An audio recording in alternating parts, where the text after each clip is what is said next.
cette part d'héritage, c'était les archives personnelles de M. Flavien Campbell, relatives à cette épopée triomphale de 1962. Mais c'était comme un flambeau qu'elle me transmettait, parce qu'elle m'a dit, Gratien, voilà ton héritage, ta part d'héritage, parce que si je la laisse à mes fils, ça restera dans leur cave ou dans leur grenier, et ce sera grignoté par les cafards, les rats, et ça disparaîtra. C'est toi qui es l'acteur culturel, je sais que tu en feras bon usage, voilà ton héritage. C'était en 2010. Je n'ai pas mesuré l'importance de la chose, et c'est quand j'ai consulté les 3-4 cartons d'archives que j'ai découvert la minutie avec laquelle ces gens-là savaient ranger leurs documents. Et cet événement qui s'est passé en 62, j'avais 6 ans, je l'ai revisité, mais comme si j'y étais. Comme si j'étais le directeur du ballet, parce que j'avais tous ces documents. Et là, je me suis senti investi d'une mission, celle de rétablir cet exploit mondial dans notre mémoire collective, parce que peu de gens s'en souviennent. Vous prenez 100 Béninois aujourd'hui, vous en aurez 3,5 parmi les plus de 60 ans qui en ont un vague souvenir. Et donc, depuis 2013, j'ai organisé sur fonds propres une conférence à l'Institut français de Cotonou pour raviver notre mémoire collective. Et à cette occasion, j'ai invité M. Jean Plia, paix à son âme, qui nous a quittés aujourd'hui, et qui, à l'époque, en 1962, était le directeur de cabinet du ministre de l'Éducation nationale, de la Culture, de la Jeunesse et des Sports, comme l'a dit Aladji tout à l'heure, mon feu père. Et donc, les témoins de l'époque n'étant plus vivants, j'ai invité ce rare et dernier témoin pour lui demander de venir nous raconter comment il a vécu cette épopée en tant que directeur de cabinet, parce que le ministre, mon feu père, était parti à Paris avec la troupe. Alors, c'était le Théâtre des Nations. J'aurai l'occasion de venir faire une conférence sur cette épopée pour les étudiants de l'EITB. C'était l'équivalent du mondial de théâtre et qui réunissait les meilleures troupes du monde entier devant un jury international sous l'égide de l'UNESCO. Si ma mémoire est bonne, ça a commencé en 1957 et la dernière édition a eu lieu en 1968. C'était un rendez-vous annuel qui se passait à Paris. Et donc, chaque année, puisque ça a commencé en 1957, avant l'indépendance, la France choisissait une de ses colonies pour représenter l'Afrique. Donc, ça a été, je vous le dis en désordre, la Côte d'Ivoire, le Soudan, qui regroupait le Mali et le Sénégal, Madagascar, je crois, et puis bref, en 1962, c'était le tour du Dahomey d'aller représenter l'Afrique à ce mondial de théâtre. Nous n'avions pas de ballet national. Et donc le ballet a été créé en tout début d'année, et je vous passe les détails, c'est M. Flavien Campbell qui est désigné pour diriger ce ballet, et qui a 3 mois pour faire un casting à l'échelle du territoire national. Il a parcouru 8000 km. Il a visité 70 communes et il a auditionné 140 ballets traditionnels pour sélectionner les meilleurs et les plus représentatifs de la diversité culturelle dahoméenne pour aller à ce championnat du monde. Donc, ça a été une épopée extraordinaire, une préparation minutieuse et rigoureuse, et ils prennent le bateau pour aller à Paris. Et pour la première fois, les années précédentes, avant 1962, c'était toujours une nation européenne qui remportait le premier prix, qui s'intitulait le Challenge du Théâtre des Nations. En 1962, le Challenge quitte l'Europe et vient en Afrique, et il vient au Dahomey. Mais personne ne s'en souvient. Donc, investi de cette mission par ma maîtresse d'école, ma première maîtresse d'école, notre première maîtresse d'école, je me mets à gongonner pour réveiller notre mémoire. M. Plia nous fait un magnifique témoignage, et ça aboutit en 2015 à ce qu'un opérateur GSM de la place organise une soirée qu'ils ont intitulée « Fierté et reconnaissance », au cours de laquelle ils ont primé 20 personnalités qui ont fait rayonner la culture béninoise et dahoméenne d'autrefois sur la scène internationale. Et à l'époque, j'animais une émission sur Radio Topa. Excusez ces préliminaires un peu longs, mais c'était important surtout pour les étudiants de l'EITB que je leur montre cette relique. Bref, M. Flavien Campbell ramène le trophée avec une attestation qu'il dépose dans les archives publiques. On n'en a plus de traces. Il y a seulement 1962-2025, 63 ans. Nous nous sommes flattés de recevoir les 26 trésors royaux qui nous ont été restitués après, je ne sais pas combien plus d'un siècle, mais ce qui était en nos mains, alors qu'il n'y a pas eu de guerre depuis 1962, nous ne savons plus où c'est. Ça illustre notre gestion du patrimoine. Bref, en 2015, cet opérateur GSM prime 20 personnalités, dont Jean Pliat et Flavien Cambel à titre posthume, et attribue à Flavien Cambel 7 tauges, une attestation et un trophée. L'attestation et le trophée sont dans le patrimoine de la famille Cambel, mais la tauge m'a été prêtée, confiée par la famille Cambel, parce que ce sont mes frères, c'est ma deuxième famille, en quelque sorte, pour que je fasse mon travail de sensibilisation et d'éveil mémoriel. Donc, ceci a valeur de relique et ça remplace le trophée et l'attestation que M. Flavien Cambel a ramené de Paris. Il a reçu le 6 juillet 1962 sur la scène du théâtre Sarah Bernard, qui actuellement est le théâtre de la Ville, ou le théâtre du Châtelet, à Paris. Il a été rebaptisé. Et ça se passait à minuit. J'ai des photos que je montrerai aux étudiants de l'EITB à l'occasion. Donc, voilà cette relique qui symbolise l'exploit de notre directeur d'école, qui a certainement dû inspirer la carrière de Aladi. En dehors des petits jeux d'enfants auxquels nous jouions, eh bien, j'imagine que à 7, 8, 9 ans, témoin de cet exploit, ça a dû renforcer sa vocation. Donc, voilà la petite introduction anecdotique, mais qui valait le coup du point de vue mémoriel. Alors, maintenant, nous allons aborder le sujet qui nous rassemble, le FA. Qu'est-ce que le système IFA? C'est ainsi que j'ai intitulé cette conférence court, parce que les étudiants de l'EITB, je reviendrai les voir pour une sorte d'interrogation écrite.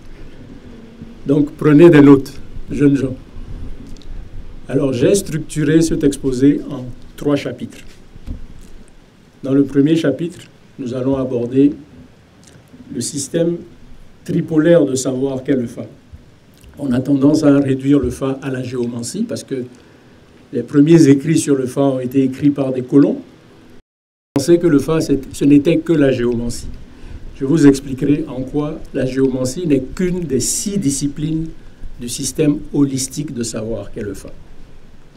Ensuite, dans le deuxième chapitre, j'aborderai la logique binaire qui structure cette science ancestrale et qui est une préfiguration incontestable de l'informatique, de l'algèbre de Boole d'abord, du binaire et de l'informatique, nous le verrons ensemble. Et ensuite, dans le troisième chapitre, nous allons naviguer dans la sagesse, la dimension éthique et éducative du FA. La sagesse que j'ai découverte. Alors, Alain, je vous disais tout à l'heure que vers 2003-2004, quand il me parlait du FA, je reculais de 3 pas, bardé de préjugés chrétiens, pour ne pas dire crétins, sur la science de mes ancêtres. Et voilà le livre qui m'a ouvert les yeux. Il s'intitule « Le code de vie du primitif, sagesse africaine selon IFA ». Il a été publié en 4 tomes. Là, ce n'est que le tome 1, par feu le docteur Basile Adjumoumouni, un éminent médecin béninois qui a fini sa carrière comme fonctionnaire international à l'OMS et qui nous a quittés en 2019. Donc je tombe sur ce livre en 2009, il y a 16 ans exactement. Et là, c'est la révélation. Je découvre le trésor de sagesse et de science que mes ancêtres m'ont légué, nous ont légué, et qu'on m'a fait passer pour pratique maléfique, diabolique, voire sorcellerie. Et là aussi, deuxième témoin, après avoir lu ce livre, je me sens investi d'une mission, c'est celle de nous réconcilier avec ce précieux héritage qui est inscrit par l'UNESCO. Et là, je pense que je peux parler sous le contrôle de M. Godonou, qui a fait une partie de sa carrière à l'UNESCO. Le FA est inscrit par l'UNESCO sur la liste représentative du patrimoine immatériel de l'humanité depuis 2005. Et ça a été validé, formalisé en 2008. Donc, depuis le début du XXIe siècle, la communauté scientifique internationale reconnaît cette science comme un patrimoine de l'humanité. Et enfin, je vous proposerai une conclusion pour introduire nos échanges. Donc, alors, avant d'aborder l'exposé en tant que tel, nous allons faire un voyage dans le temps. Plus tard, on fera un voyage dans l'espace. Commençons par le voyage dans le temps. Je ne sais pas si vous voyez bien la figure qui est en haut à droite de la page de garde. C'est un plateau de divination du Fa. Mais ce n'est pas un plateau ordinaire. Ce plateau a été offert en 1648. Alors, les jeunes, prenez vos téléphones là, et faites-moi le calcul. 2025 moins 1648 et vous allez me dire combien d'années ça fait. Il a été offert en 1648 par le roi d'Alada à son homologue d'Espagne. Quand un roi offre un présent à un de ses homologues, il choisit ce qu'il y a de meilleur, ce qui représente la crème des savoirs de sa culture. Eh bien, voilà une trace archéologique de la prééminence du Fa chez les peuples côtiers du golfe du Bénin. Ce tableau, ce plateau de divination est exposé au musée de la ville de Ulm, ULM, en Allemagne. Tous ceux qui auront l'occasion d'aller en Allemagne, si vous allez en Allemagne, demandez à aller à la ville d'Ulm et demandez à voir ce plateau de divination. Il est exposé à qui veut le voir. Donc, voilà une trace archéologique de la prééminence du Fa. Alors, quelqu'un a fait le calcul, 2025 moins 1648, je crois que ça doit faire 377 années. Ça fait presque 4 siècles. Bien avant l'émergence de l'algèbre de Boole, qui a théorisé en mathématiques la logique binaire vers 1853-54, donc au milieu du 19e siècle, et qui préfigure l'émergence de l'informatique au milieu du 20e siècle, vers 1950. Donc, 1950 à peu près, émergence de l'informatique, 1853-54, théorisation de la logique binaire en mathématiques. Il y a des informaticiens dans la salle qui peuvent confirmer. Et nous, d'après les historiens, depuis 4000 ans avant l'ère chrétienne, c'est-à-dire 4000 ans avant Jésus-Christ et 4600 ans avant Mahomet, notre civilisation maîtrisait le binaire. Mais nous ne le savons pas. Voilà donc, après ce voyage dans le temps, nous allons commencer notre exposé avec le premier chapitre sur la science existentielle tripolaire qu'est le Fa. Alors, j'ai conçu, au terme de mes 12-13 premières années de recherche, un diagramme très simple qui permet de comprendre. Le Fa, le système IFA, pour utiliser la dénomination Yoruba, apporte des réponses à 3 problématiques existentielles auxquelles aucun être humain n'échappe. Homme ou femme, jeune, vieux, riche, pauvre, quelle que soit votre nationalité, quelle que soit votre pigmentation, vous devez gérer de la naissance à la mort votre relation à vous-même et à vos semblables. Je suis en relation avec vous par la parole et vous avec moi par l'écoute. C'est le pôle créature en bas à gauche. L'homme en relation avec ses semblables, pôle créature. Nous sommes dans un environnement et dans la nature. L'homme en relation avec la création. Et puis quand l'esprit humain s'élève et se demande « mais quel est le sens de mon existence ?» Notre imaginaire va vers l'invisible, le cosmos et le divin, c'est le pôle créateur. Donc, l'homme face à ces 3 problématiques. Eh bien, le système de savoir, IFA, Fa ou Afan, propose sur le pôle, diapositive suivante, sur le pôle créature, sagesse et éducation. C'est ce que j'ai découvert en lisant ce livre. Sur le pôle création, écologie et pharmacopée. L'écologie, c'est la gestion de la relation des humains avec l'environnement et la nature pour transmettre aux générations suivantes et futures un patrimoine intact. Donc l'écologie n'est pas une création contemporaine. Nos ancêtres pratiquaient l'écologie depuis la nuit des temps. Et la pharmacopée, qui est l'ancêtre de la pharmacie, et de la médecine, qui est la connaissance des éléments de la nature pour se nourrir d'abord, et puis pour se soigner quand il y a des dérèglements du corps. Et enfin, sur le pôle création, c'est là qu'on retrouve la divination ou la géomancie et la spiritualité, notre vaudou national. Alors, vous voyez que le mot religion n'apparaît pas dans ce schéma parce que la philosophie africaine ne pratique pas de religion. Les religions ont été introduites par ceux qui nous ont attaqués, agressés et mis en esclavage, c'est-à-dire les arabo-musulmans depuis le 7e-8e siècle, qui sont arrivés par le désert, et les euro-chrétiens qui sont arrivés par la mer, par nos côtes, à partir du 15e siècle. Ce sont eux qui ont introduit la notion de religion.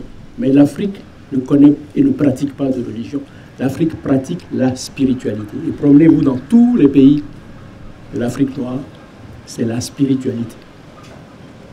Aujourd'hui, par abus de langage, on utilise le mot religion pour qualifier notre spiritualité. C'est une bêtise. Je pèse bien mes mots, c'est une bêtise. N'utilisons pas le vocabulaire des autres pour nous décrire. Disons, affirmons qui nous sommes. L'Afrique pratique la spiritualité. Le vaudou est une spiritualité et pas une religion, de mon point de vue. Et donc, vous voyez, quand on réduit le Fa à la géomancie, on réduit encore plus de 6 disciplines à une seule. Eh bien, moi qui, quand on me parlait du Fa au début des années 2000, reculais de 3 pas, aujourd'hui, j'affirme, le Fa n'est pas que la géomancie. Le Fa est un système holistique de savoir. Passons à la diapositive suivante pour vous montrer comment ces savoirs sont répartis en zones profanes et exotériques et zones initiatiques et ésotériques. Donc en blanc à gauche, c'est sagesse et éducation qui sont en accès libre, pas besoin de décodeur, d'abonnement.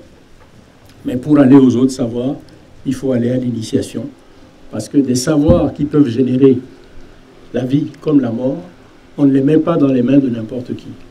Il faut s'assurer que la personne a une certaine maturité, a une certaine maîtrise de soi pour mettre ses savoirs à sa disposition. Donc, sagesse et éducation, zone exotérique et profane, et toutes les autres disciplines, écologie, pharmacopée, divination et spiritualité, zone ésotérique et initiatique. Donc, moi qui vous parle aujourd'hui avec expertise de ces savoirs, je ne suis pas initié, mais j'ai promené ma curiosité auprès des initiés et qui, depuis 14 ans maintenant, m'enseignent. D'abord, ils m'ont pris en sympathie parce qu'ils ont vu en moi un profane qui s'intéresse à leur savoir et qui se soucie de le valoriser. Et du coup, ils se sont prêtés à ma curiosité et j'apprends énormément depuis 14 ans. Et notamment auprès du prêtre qui a documenté le docteur Adjumumuni pour faire ce livre. Il s'appelle Dadjissa Wejenu. Je répète, Dadjissa Wejenu. C'est le grand maître praticien du Fa à la cour royale du Dahomey, à Abomey. Ceux qui connaissent un peu le Fa, dans l'ère culturelle font, quel que soit le bokonon que vous verrez, avant d'opérer, il pratique un protocole d'invocation qui dure 3 à 5 minutes. Et il invoque les grands maîtres. Et il commence toujours par le pape Djissa. Il invoque Djissa Boko, Gongon Boko, Abikobi, Klesugbe, Lanhoussi, ainsi de suite. Donc, nous avons un pape de cette science, ce n'est pas une religion, de cette science ancestrale, mais nous ne le considérons pas à sa juste valeur. Eh bien, Dadjissa est mon maître depuis 14 ans. Lui et son frère cadet, qui est un praticien aussi compétent. Et comme lui voyage beaucoup, je travaille plus avec son frère cadet qui est plus présent sur le territoire, sur le territoire national. Mais c'est à leur école que je m'instruis. Donc moi, je suis allé apprendre le Fa à l'école Adjou Djissa. Je ne suis pas allé chez des prêtres ordinaires, chez des évêques, chez des cardinaux. J'ai eu la chance d'être mis en contact avec le pape. Donc c'est auprès du pape que j'apprends et que je partage. Donc voilà. Je crois que nous n'avons pas mis 10 minutes pour expliquer le savoir holistique qu'est le Fa. Avant de passer au chapitre suivant sur la logique binaire qui structure le Fa, J'en profite pour vous préciser que sur cette côte-là, tous les peuples côtiers, depuis les Yoruba du Nigeria à l'est, jusqu'aux Akans du Ghana, Côte d'Ivoire à l'ouest, sont régis par cette science ancestrale. C'est l'apanage des Yoruba, mais tous les peuples qui ont été en contact avec les Yoruba ont adopté leur science et l'ont adaptée dans leur phonétique. C'est ainsi que Ifa, à la source, est devenu Fa dans l'ère culturelle Fon. Et quand on va plus vers l'ouest, c'est devenu Afan, depuis les Guins et V jusqu'aux Akans. Donc, Fa et Afan, c'est exactement la même science. Et au-delà des peuples côtiers, à la défaveur de l'esclavage, de la traite négrière, eh bien, ces savoirs ont été transportés par l'océan et ont atterri en Amérique. Cette science est pratiquée au Brésil, au Venezuela, en Colombie, à Cuba, en Haïti et peut-être ailleurs encore. Alors, nous allons aborder le deuxième chapitre où nous allons parler de la logique binaire qui structure cette science. Diapositive suivante. Alors, mes chers étudiants, retenez deux choses très simples. Le Fa est basé sur deux principes. Le premier, c'est le principe de la dualité. Nous sommes dans la phase éclairée de la journée. À partir de 18 h, le soleil va décliner, on va passer dans la phase sombre, le jour et la nuit. L'être humain est fait de deux genres, même si aujourd'hui on nous invente des genres hybrides, ABCD, LBC, machin, OPQRST, là, LGBT ou je sais pas quoi. Bon, bref, la nature connaît deux genres, le mâle et la femelle. Voilà encore le principe de la dualité. Quand on fait l'éducation des enfants, on leur enseigne le bien, on les récompense quand ils font le bien, et on leur déconseille de faire le mal, et on est prêt à aller jusqu'à une punition. Le bien et le mal. Et dans la tradition asiatique, vous retrouvez le principe du yin et du yang. Donc le principe de dualité, qui est transversal à la condition humaine, est symbolisé dans notre tradition par le kori, qui est une unité d'information qui présente deux valeurs. Si vous jetez un kori sur une table rigide, ce sera ou la face creuse, qui est symbolisée par un trait, ou la face convexe, qui est symbolisée par deux traits. Donc voilà l'outil dont se servent nos ancêtres depuis des millénaires pour représenter l'échelle de la dualité qui n'a que deux valeurs. 1, 2. Eh bien, cette échelle de la dualité est appliquée aux quatre éléments de la nature que sont la terre, l'eau, l'air et le feu, qui sont reconnus par toutes les civilisations humaines. Vous faites le tour de la terre, tous les peuples savent que la création est basée sur ces quatre éléments. Eh bien, dans notre tradition, nous avons divinisé, puisque personne n'est capable de faire le portrait de Dieu. Dans le meilleur des cas, on a des prophètes qui ont été visités par l'Esprit divin. Mais personne n'a pu faire un documentaire pour dire Dieu, il est blanc, noir, il est barbu. Personne n'a vu Dieu. Les Africains ont eu l'intelligence de comprendre que Dieu s'est incarné dans les quatre éléments et les ont divinisés. Donc, l'échelle de la dualité, deux valeurs, est appliquée aux quatre éléments de la nature. Et nous entrons dans la mathématique du Fa. Deux valeurs appliquées à quatre éléments, 2 puissance 4. Messieurs les scientifiques, ça fait 16. Et voici les 16 pictogrammes de l'alphabet du Fa. Je vais me rapprocher du tableau pour vous en expliquer la structuration logique. J'ai emprunté ce tableau à un musicologue béninois que certains d'entre vous connaissent certainement, Marcel Padé. J'ai simplement inversé le 8 et le 9. Chez lui, le 9 est à la place du 8. Mais pour expliquer la structuration logique de ce système, j'ai juste inversé ces deux éléments. Imaginez que nous ayons 16 immeubles de 3 étages, rez-de-chaussée, premier, deuxième et troisième étage. À chaque étage, nous avons un appartement dans lequel nous pouvons loger deux types de locataires, ou un célibataire ou un couple. À l'extrême gauche, à l'immeuble numéro 1, on loge 4 célibataires. Et en allant vers le centre que j'ai représenté par une double flèche, on introduit progressivement un, puis deux couples. On a 4 possibilités d'avoir un couple et 3 célibataires. C'est que le couple soit au rez-de-chaussée, au premier, au deuxième et au troisième étage. Et quand on a atteint le sommet, on a utilisé les 4 combinaisons. On redescend pour introduire 2 couples. rez-de-chaussée premier, rez-de-chaussée deuxième, rez-de-chaussée troisième. Et puisque nous sommes dans un système binaire, et la logique que nous avons déployée de la gauche vers le centre, c'est la même logique que nous allons déployer de la droite vers le centre, comme l'essuie-glace d'une Mercedes, sauf qu'à l'extrême droite, nous allons loger 4 couples et introduire progressivement un puis 2 célibataires. 4 possibilités d'avoir un célibataire et 3 couples, c'est que le célibataire soit au rez-de-chaussée, premier, deuxième, troisième. Nous allons utiliser ces 4 combinaisons. Et maintenant, rez-de-chaussée premier, rez-de-chaussée deuxième, rez-de-chaussée troisième. C'est enfantin. J'ai testé ce tableau sur mes propres enfants et à l'occasion d'un goûter d'anniversaire. J'avais une quinzaine d'adolescents, de 15 à 19 ans. Je leur ai expliqué la structuration. J'ai caché ma feuille et j'ai donné des feuilles blanches, interrogation écrite immédiate. Reconstituez-moi ce tableau. Le plus lent a mis 3 minutes. Mais ils ont reconstitué. À partir du moment où ils avaient fixé la logique, c'était facile de reconstituer.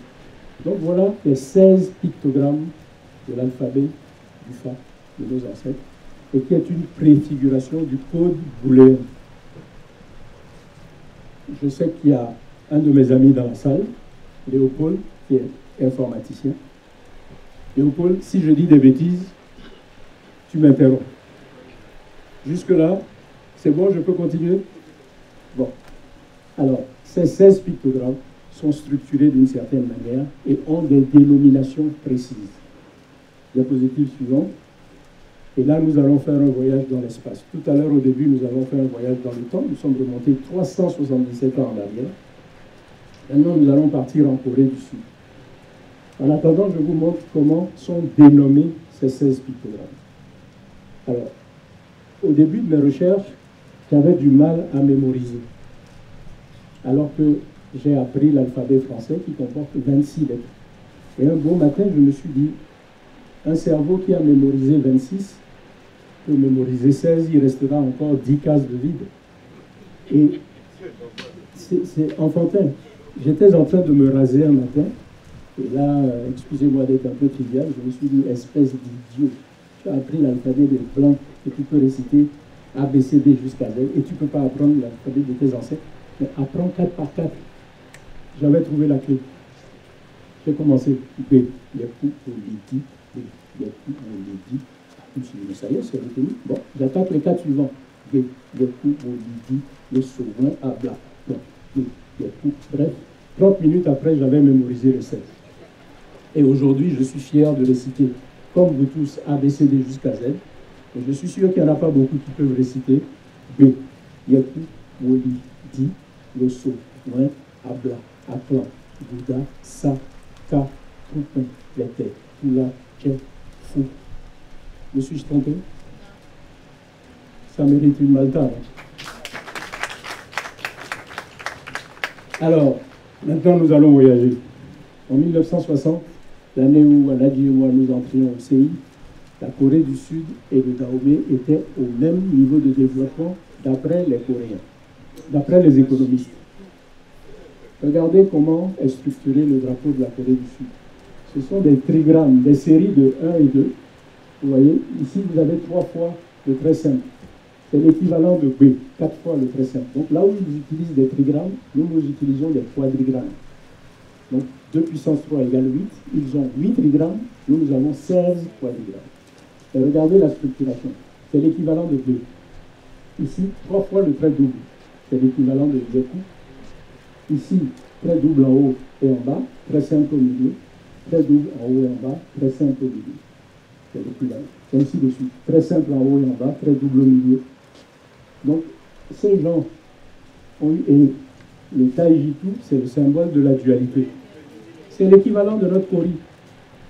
Donc, ceux qui sont restés campés dans leur tradition, aujourd'hui, ils nous vendent Kia, Hyundai, Samsung. Est-ce que nous vendons des allumettes en Corée? Soyons nous-mêmes. C'est aussi simple que ça. Ceux qui sont restés eux-mêmes sont allés assimiler la technologie et ils sont forts. La Chine tutoie les États-Unis aujourd'hui, fait trembler l'Europe et l'Occident. Nous, depuis 65 ans, on est là à tendre la main, l'aide au développement. On est où là? Soyons nous-mêmes, s'il vous plaît. Voilà, le voyage dans l'espace, juste pour vous faire ce clin d'œil, quand on est soi-même, comme un arbre campé dans ses racines, on croît, on fait de l'ombre, on produit du fruit. Mais quand on passe son temps à s'élever, 65 ans après, on continue de tourner en rond. Diapositive suivante. Alors, je vais vous montrer cet instrument très ingénieux que je prenais pour archaïque jusqu'à ce que je lise ce livre. C'est le chapelet qu'utilisent les devins pour pratiquer la divination. Il est constitué de 2, 4, 6, 8 demi-copes de bois, chacune fonctionnant comme un coris, face creuse, face convexe. On les tient par le milieu pour séparer deux branches de 4. Et chaque branche de 4, quand on la jette, représente un des 16 pictogrammes, 16 combinaisons possibles à droite, 16 à gauche, 16 x 16, 256. Je vais demander aux jeunes d'aller sur Google et de regarder la définition du mot octet. On peut avoir un micro. Celui qui trouvera le premier nous lira la définition du mot octet. Et en fait, c'est exactement la description de ceci. Un octet, j'attends. Mademoiselle, c'est vous qu'on attend. En informatique, un octet est un multiplet de 8 bits codant une information. 8 bits, c'est un élément binaire. Est-ce que c'est pas un bit, ça? Convexe comme une pièce de monnaie, puis une face. Voilà 8 bits, voilà l'octet. Ça n'a été théorisé en mathématiques par l'algèbre de Boole au milieu du XVIIIe siècle, 1853-54, où on joue avec l'octet depuis 6000 ans. Mais ce n'est pas enseigné à l'école. Ah, alors un complément de définition. Dans ce système de codage s'appuyant sur le système binaire, un octet permet de représenter 2 puissance 8 nombres, soit 256 valeurs différentes. Un octet permet de coder des valeurs numériques ou jusqu'à 156 caractères différents. Voilà. Voilà l'octet. Les Africains sont détenteurs de l'octet, mais ils ne le savent pas parce qu'on a gommé leur mémoire. Leur mémoire identitaire a été effacée par des siècles d'esclavage, de colonisation, d'évangélisation et fiscalisation. Soyons nous-mêmes. C'est Marie Tourlaine. Bref, cet instrument s'appelle Okpele dans la tradition yoruba. Ça a été adapté en France, ça s'appelle Akple ou Akumaga dans la tradition Fon et Dia. Okpele n'est rien d'autre que l'octet. Donc voilà, il offre 256 combinaisons qui ouvrent des pages dans un dictionnaire qui se transmet par l'oralité et que de plus en plus intellectuels transcrivent dans des ouvrages pour faciliter la transmission, puisque nous avons appauvri notre mémoire, nous avons appris la connaissance à travers les livres. Donc, ce qui se transmettait autrefois par l'oralité, maintenant, nous nous efforçons de le transmettre par les livres. C'est ainsi que le docteur Ademoumouni a publié ce livre en 4 volumes, qui est vraiment l'encyclopédie de la littérature associée aux 256 livres. Et pour en faciliter la compréhension, j'ai publié en 2019 cet ouvrage, quelques clés du pape, qui permet d'en avoir les clés en 110 pages. Mais la plupart de ceux qui ont lu ce livre se sont précipités pour acheter les 4 clés du code de vie définitif, qui fait 1200 pages, et qui est une mine de savoir et de connaissances. Je le recommande dans toutes les bibliothèques familiales, pour le moment. L'école suivra quand elle se révélera ou quand elle acceptera de se décoloniser.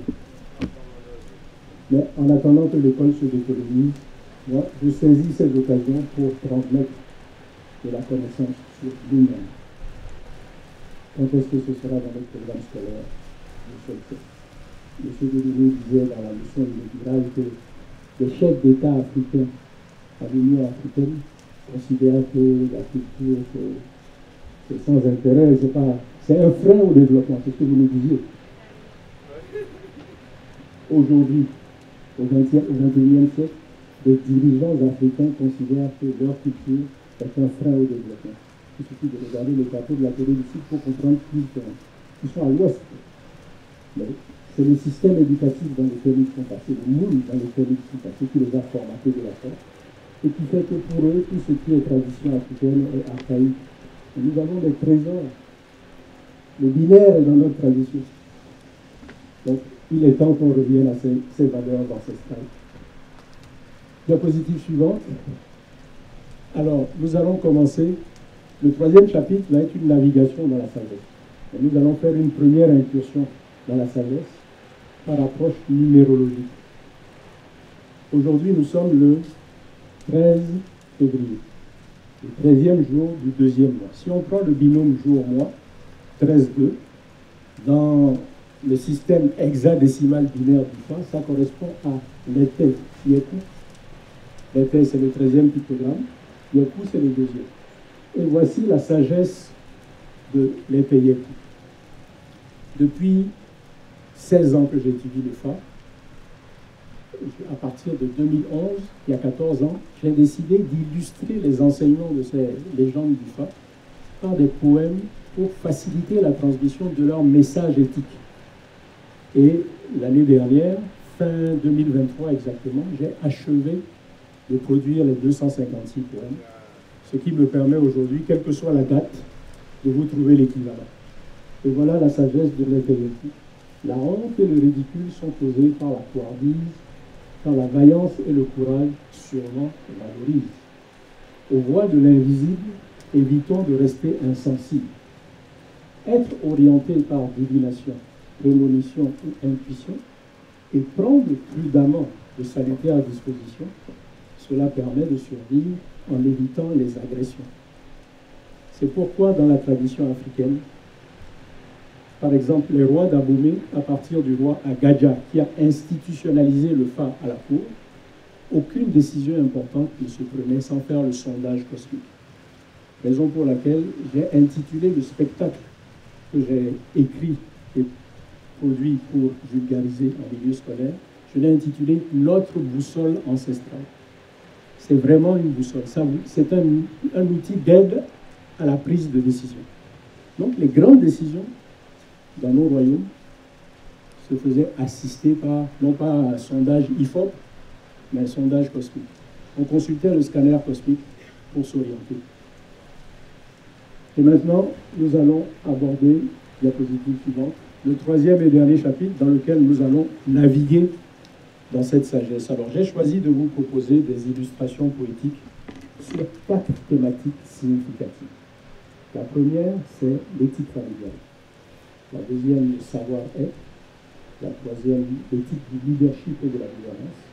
Et la quatrième, l'éthique environnementale. Et vous allez voir la dimension universelle des enseignements de cette sagesse-là. Premier chapitre, l'éthique familiale. Alors, là, je vous ai montré un texte qui va nous permettre de faire des séances dans le futur avec les étudiants de l'EITB. C'est un matériau pédagogique que j'extrais des légendes du Fa en prose qui sont dans les codes de vie du collectif. Je les réécris de manière plus synthétique et je les stylise. Alors, je les présente, j'appelle ça des quartiers littéraires, en 4 éléments. L'introduction, versifiée, la conclusion qui est une sorte de proverbe conclusif, versifié également, et la légende ou la fable résumée en prose, donc 1, 2 et 3 éléments. Et le 4e élément, c'est le poème que je compose pour synthétiser l'enseignement. Alors, imaginez que je prenne les étudiants de l'EITB par groupe de 3. Un joue le sage, qui vient introduire et conclure sur un ton sentencieux. Le deuxième, c'est le conteur qui vient amuser la galerie, qui raconte l'histoire. Et le troisième, c'est le troubadour qui vient slammer le poème à la fin. Et regardez ce que ça donne. La sagesse d'Ifa selon Atlan Bouddha, combinaison 8-9. Le bonheur est une grâce bien fragile qu'il faut protéger tel un précieux fil. Vivez sainement, loyalement et ayez bon cœur. Je franchirai la porte pour assurer votre bonheur. Le bonheur s'adresse ainsi aux humains. Il faut évacuer d'une maison la mort et la maladie, les querelles et la misère pour que je puisse m'y établir afin d'installer l'aisance, la bonne fortune et la prospérité. Toutefois, si j'installe ces grâces pour en jouir durablement, il vous faut veiller à maintenir les conditions de leur pérennité. Entretenez des relations de compassion et de solidarité, d'hygiène et de loyauté. Et la morale vient à la fin. Si de façon impeccable on se comporte, le bonheur annoncé franchira la porte. Le bonheur ne tombe pas du ciel, il faut y mettre du sien. Et le résumé, c'est le troubadour, diapositive suivante. Amit. Voilà. Le salut par la compassion, l'éthique et l'hygiène. Pour que dans la maison la prospérité vienne, veillez à en évacuer la misère, la maladie et la haine. Et pour que longtemps elles s'y maintiennent, cultivez la compassion, l'éthique et l'hygiène. Voilà l'éthique familiale. Diapositive suivante. Pour la suite, ce seront simplement les poèmes.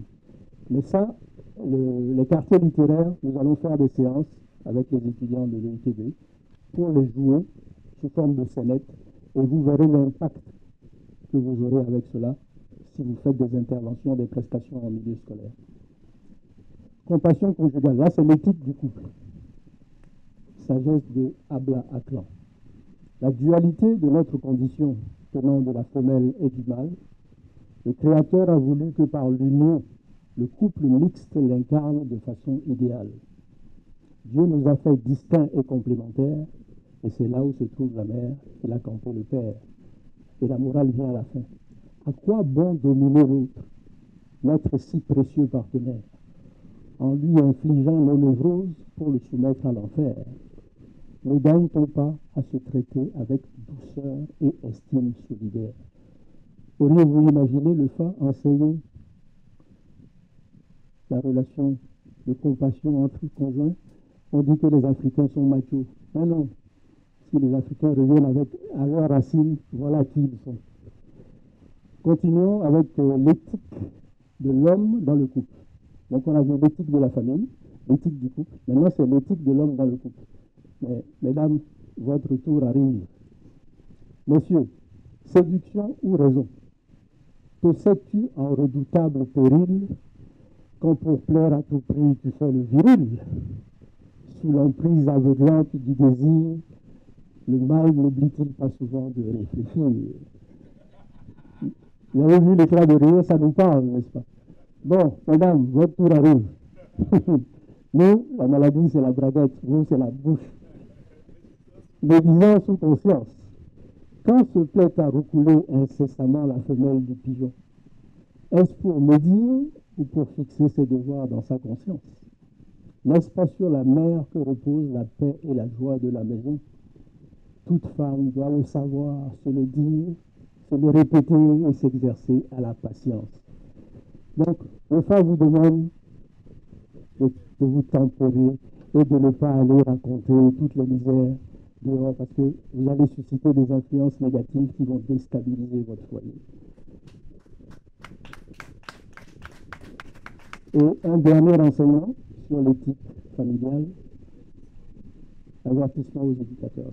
Ça parle aux parents dans leur rôle d'éducateurs. En matière d'éducation, tout excès de tendresse mène tôt ou tard aux fâcheux effets de la faiblesse. Si vous manquez de tenir vos enfants dans l'obéissance, c'est l'ange du sort qui pourrait leur imposer sa sentence. Les enfants gâtés ne sont-ils pas plus vulnérables que les enfants qu'on a tenus de près et serrés un peu? Ouais. Voilà, un premier aperçu. Un échantillon de 5 enseignements qui vous montrent comment le FA enseigne l'éthique familiale. Abordons le deuxième sous-chapitre, le savoir-être, l'art du vivre ensemble. Diapositive suivante, s'il te plaît. A. Pour nous enseigner la bienveillance, la sagesse du FA nous montre les inconvénients. Parce que quand tu dis, il faut assumer. Si ta parole n'est pas plus belle que le silence, mieux vaut te taire que de causer des nuisances. Si par malveillance tu la craches, faisant de bien vilaines tâches, sais-tu ce que ainsi tu gâches? Mensonge, médisance, jalousie, calomnie, mieux vaut se taire que de cracher des vilainies. Est-ce que ça parle au Béninois ou ça parle à l'humain? C'est pour vous orienter vers la portée universelle de ces enseignements. Mais nous, on n'est pas allé faire la guerre à quelqu'un pour lui imposer. Hein. On propose. Les autres imposent par la force. Nous, on propose. Diapositive suivante. Solidaire fraternité. Si la bouche se nourrit de ce que le bras produit, est-ce donc un motif de conflit? Est-ce que vous avez déjà vu le bras se bagarrer avec la bouche? Délicatement, il porte la nourriture à la bouche. Comme un corps, une famille ou une communauté doit se fonder sur l'interdépendance dans la diversité, mais aussi sur la complémentarité soutenue par la solidarité, qu'aucune querelle ne devrait longtemps agiter. Continuons. Alors, pour enseigner effort et persévérance, j'entendais la fin de l'interview de Aladji tout à l'heure, et je crois qu'une des valeurs qu'on lui demandait s'il avait une valeur à transmettre aux jeunes, je crois d'avoir entendu dire la persévérance. N'est-ce pas? Eh bien, pour enseigner l'effort et la persévérance, nos ancêtres, dans leur génie biomimétique, ont pris exemple sur les sens. Nous avons 5 sens. L'ouïe, la vue, l'odorat, le goût et le toucher, qui sont symbolisés par les organes externes que nous voyons tous, les oreilles, les yeux, le nez, la bouche et les mains. Mais quand nous dormons, 4 de nos sens dorment, sauf un. Le nez, l'infatigable travailleur, parce que le jour où il s'arrête, c'est le tombeau. Eh bien, nos ancêtres ont pris exemple sur le nez pour enseigner effort et persévérance. Alors là aussi, nous allons le dire ensemble. Quand je dirai le salut et le réconfort, vous voudrez bien me répondre, sont au bout de l'effort. Vous êtes prêts? Le salut et le réconfort. De tous les organes servant les sens, le nez seul est interdit de somnolence. Le salut et le réconfort. Investi d'un rôle vital comme l'appendice olfactif, on est condamné à rester vigilant et toujours actif. Le salut et le réconfort. Puisque ton destin est d'être travailleur, que persévérer ne te fasse jamais peur, car c'est à l'épreuve salutaire du labeur que tu accéderas au véritable bonheur, le salut et le réconfort. Alors, imaginez un gosse qui n'a pas bien révisé, il y a composition le matin et il se met à simuler une fièvre. Celui à qui vous avez enseigné ça, là, vous sentez le double jeu. Vous lui dites, hey, le salut et le réconfort, oh, papa sont au bout de l'effort. Il est obligé de se lever. Vous motivez le garçon ou la fille. Voilà de quoi enseigner les valeurs à nos enfants. Et nous nous privons depuis 65 ans que nous nous prétendons indépendants de ce matériau éducationnel extraordinaire. Moi, je suis scandalisé de voir notre école continuer d'abrutir nos enfants alors qu'on a tout pour les éduquer et en faire des enfants vaillants, valeureux.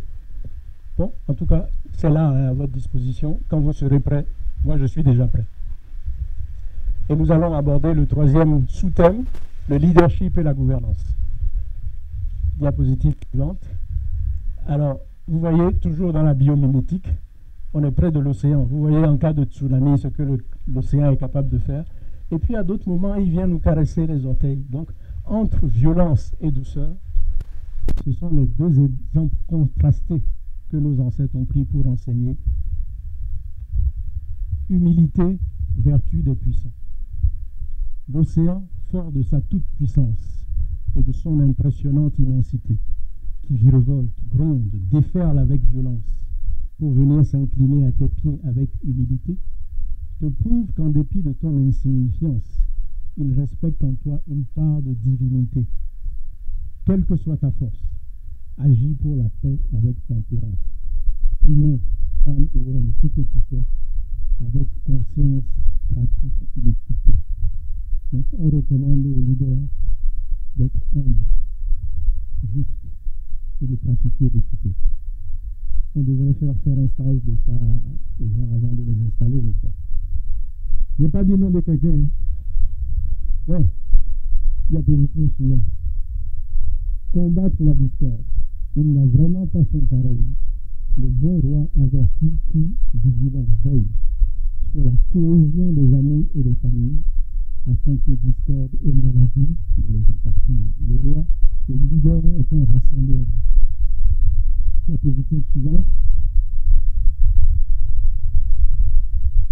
Mener les hommes interdit la moindre négligence et un leader devrait exhiber mesure et vigilance. Ainsi en est-il des principes du leadership. Tout leader est soumis à des vertus et exigences. Au roi, magnanimité, générosité et tempérance. Quant aux conseillers, loyauté et non-complaisance. Sinon, d'imparables sanctions menacent leur existence. Diapositive suivante. La loi du mérite. Obstinément muré dans son ego, le roi qui s'entoure de serviteurs idiots ne serait-il pas lui-même un véritable sot? Si ses fils s'avéraient arrogants et paresseux, l'aboutissement n'en serait qu'au plus désastreux. Si tu n'inspires pas le respect et l'admiration, et que tu viens apprendre les rênes d'une nation, ne la conduirais-tu pas tôt ou tard vers la désolation? Diapositive suivante. Le principe de l'alternance.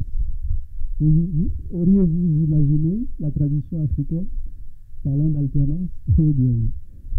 L'alternance et l'altruisme assurent la paix. Préserver la paix exige de gouverner par équitable rotation pour éviter de vaines discordes et de nuisibles frictions. Et il faut distinguer la mission communautaire qui vise à servir des attributs qui poussent à jouir, se pervertir et faillir. Ça vous parle? Ça a du sens? Bon. Enfin, le dernier chapitre, l'éthique environnementale. On va peut-être... je continue ou j'accélère? Bon, alors on continue. Salutaire réflexe écologique. Pour remédier à la dégradation de l'immuable fil des régénérations, il faut entretenir et accroître la verdure. Cela vivifie le cadre de vie, la mère nature. On continue. Veiller à la paix et à l'écologie.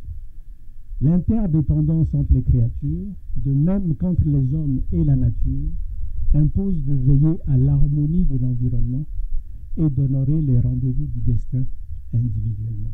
Chacun est responsable. Nous sommes responsables ensemble, mais chacun est individuellement responsable. Diapositive suivante. Veiller à respecter les forces de la nature. N'est-ce pas une sage et salutaire posture? Des humains, la création mérite le respect. Dans la nature, mieux vaut agir en connaisseur et ne pas se comporter en malsain démolisseur. C'est ainsi que le respectueux et bon agriculteur gagnera la bienveillance des génies protecteurs pour mettre à l'abri ta descendance, c'est-à-dire les générations futures, des affres de fâcheuses conséquences à la mère nature, évite de causer des nuisances. Voilà les fondements de l'écologie dans la sagesse africaine. Et enfin, le dernier, je crois, négliger des fissures peut amener à subir une cassure. Ne traite pas une fissure, même infime, avec négligence, car, ami, si tu n'y remédies pas avec diligence, tu en subiras les fâcheuses conséquences. Il faut veiller à entretenir ton environnement pour sécuriser le cadre de ton épanouissement. Voilà, nous avons parcouru cette sagesse. Nous ne pouvions pas parcourir les 256 enseignements, on serait là jusqu'à demain matin. Mais j'ai choisi 4 thèmes: éthique familiale, savoir-être, éthique du leadership et éthique environnementale, pour vous montrer la portée et la puissance de cette sagesse-là. Et maintenant, je vais aller vers la conclusion en vous proposant cette citation d'un savant camerounais qui s'appelle Mbok Basson. La science commence quand on a fait de sa propre culture un objet de connaissance. C'est ce que je fais depuis 16 ans. Je ne sais pas faire autre chose. Et j'ai des témoins dans la salle que je bombarde de messages 2-3 fois par semaine. Léopold peut en témoigner. Eh bien, depuis que j'ai lu Adjumomoni et que j'ai pris conscience du trésor dont nous sommes les héritiers et qu'on nous a appris à diaboliser et à renier, je me suis fait le chantre de la réhabilitation de cette science ancestrale. Et j'espère qu'avec les explications didactiques que j'ai partagées avec vous, ainsi qu'avec la navigation dans la sagesse, je vous ai convaincu de la dimension tripolaire de la sagesse du Fa, de la logique binaire qui le structure et qui est une préfiguration de l'informatique, et enfin que vous avez mesuré par vous-même la portée éthique, éducative et universelle de cette sagesse. Et donc, je vais vous proposer une conclusion en rime, puisque LPP, le petit poète, aime faire chanter les mots. Non pas une définition, mais une description synthétique et rimée du Fa. Le système IFA, c'est quoi? Fait de chiffres et lettres, IFA est clair. Tenant d'une écriture hexadécimale binaire, codifiant une sagesse prévenante et salutaire, qui recèle une éthique de compassion solidaire. Le système IFA est une véritable science millénaire, un outil de développement humain et communautaire qui guide l'homme pour accomplir sa mission sur Terre. Et enfin, le verbe d'IFA, c'est quoi?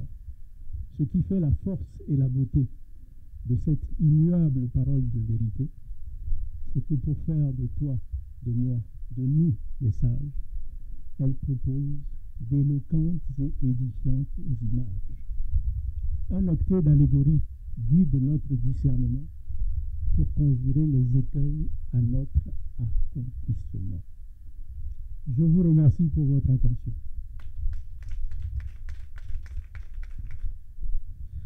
Mesdames et messieurs, bonsoir.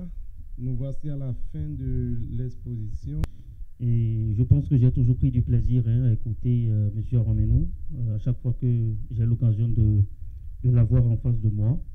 Et ce soir aussi, je pense que j'ai eu raison de faire ce déplacement parce qu'en réalité, je n'ai rien perdu. Bien au contraire, j'en ai gagné. Alors, ce que ceux d'en face ont toujours pris pour venir nous ennuyer ici, c'est qu'ils nous relatent que voilà, dans nos principes et nos réalités africaines, nous n'avons pas ce qu'on appelle les référents cartésiens. Et c'est la raison même pour laquelle on n'arrive pas à introduire dans nos curricula les réalités pour pouvoir les enseigner comme cela se doit. Je voudrais savoir, qu'est-ce que Gratien Aramenou pense de cette manière de voir les choses? Deuxième préoccupation, vous avez dit quelque part dans votre exposé que voilà, le Fa n'est pas une religion, mais c'est plutôt une spiritualité. Je voudrais savoir quelle est la différence que vous faites entre religion et spiritualité pour en arriver à cette conclusion. La dernière préoccupation, vous avez dit que nous sommes dans une école de théâtre. Et tout ce qui est art, voilà, on peut l'appliquer comme cela chante, à l'inspiration, je veux dire. Mais si on veut vraiment utiliser les recettes et les préceptes du Fa pour pouvoir accomplir des missions à travers ces arts, comment peut-on s'y prendre si on est un acteur? Merci. La différence entre spiritualité et religion. Maintenant, vous aviez dit, professeur, dans votre exposé, que vous n'êtes pas initié. Et vous n'êtes pas initié, mais d'après ce qui s'entend et ce qui se dit ici, il faut être initié forcément pour pouvoir parler du Fa. Il faut être initié, en tout cas, pour pouvoir parler du Fa au complet là. Il y a une partie là, si tu n'es pas initié, tu ne peux pas en parler. Donc, est-ce à dire que vous nous aviez parlé d'une partie du Fa, la partie des non-initiés, et que pour entendre l'autre partie, il faut aller à l'initiation d'abord? Ou bien vous aviez parlé du Fa au complet? Je ne sais pas si c'est... Merci beaucoup, professeur. Je remercie le doyen pour ce partage de connaissances. C'est vrai, je sais ce qu'il fait.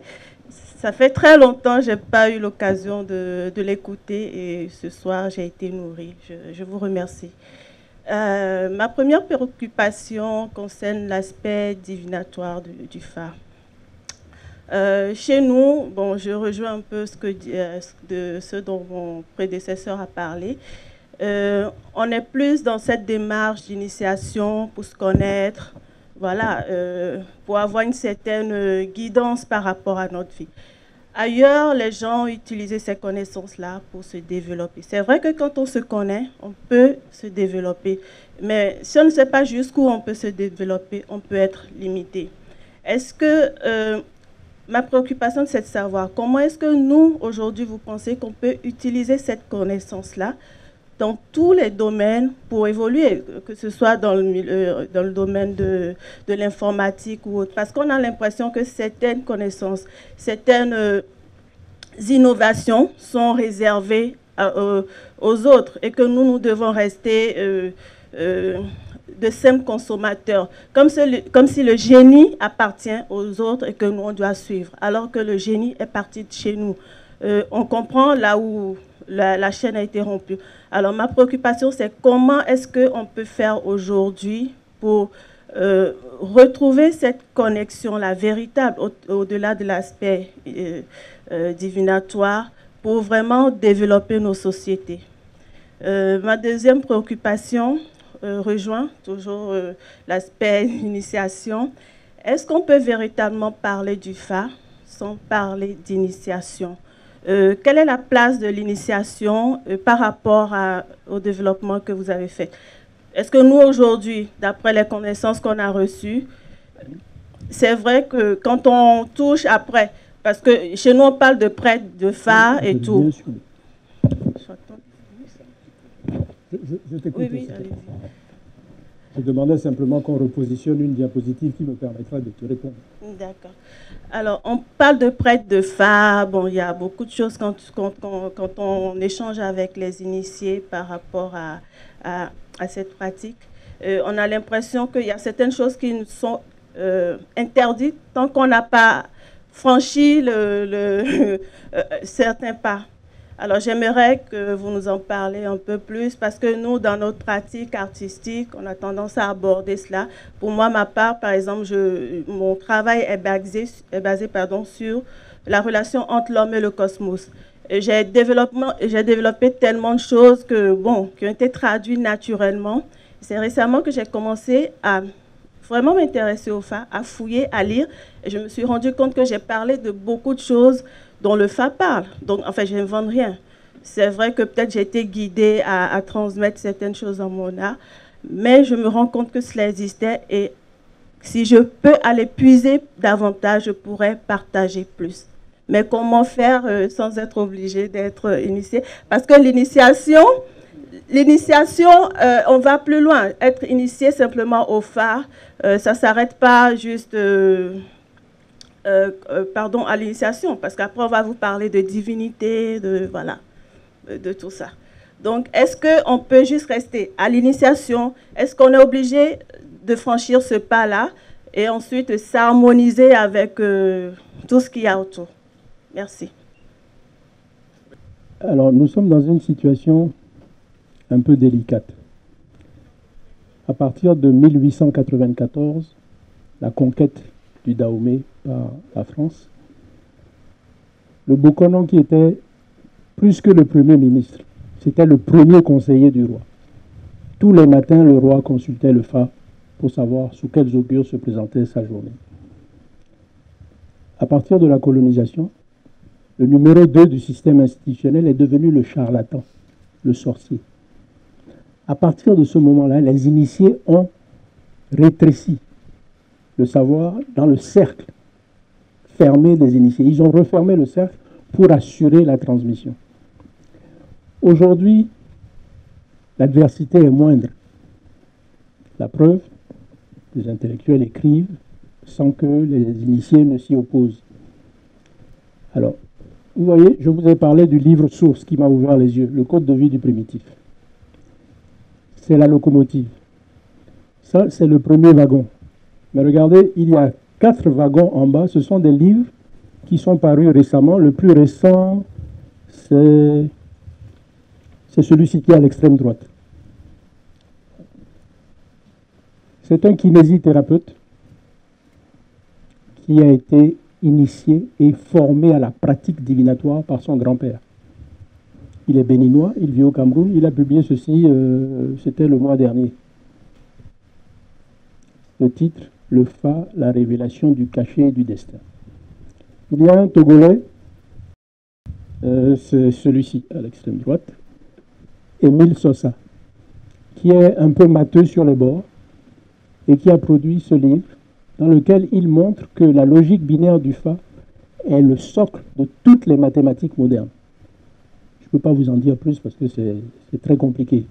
Il y a des équations, des formules très sophistiquées, mais il démontre que jusqu'au calcul infinitésimal découle de la logique binaire du Fa.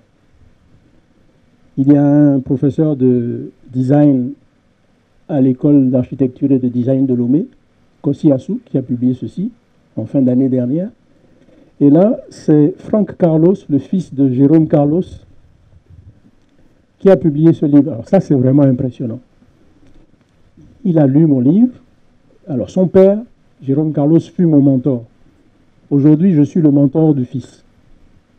C'est extraordinaire comment la chaîne se transmet. Et Franck est économiste. Il est enseignant à l'université Gaston Berger de Saint-Louis du Sénégal.